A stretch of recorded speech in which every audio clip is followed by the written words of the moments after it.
Hai, jom Ina kongsi antara tempat yang korang boleh pergi di Faizahir.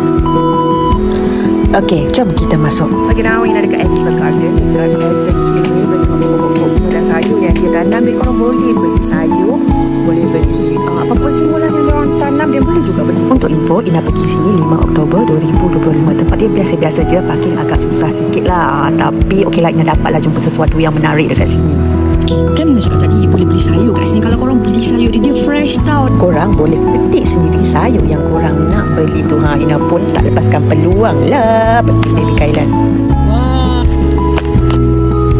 Okay, dah berpuluh tahun hidup ni ya. Dah selalu je masak sayur Kobe, sayur Kailan baru tahu.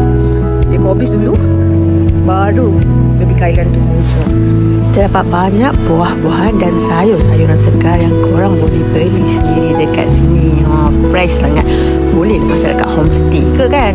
Kita orang memang masak lah dekat homestay.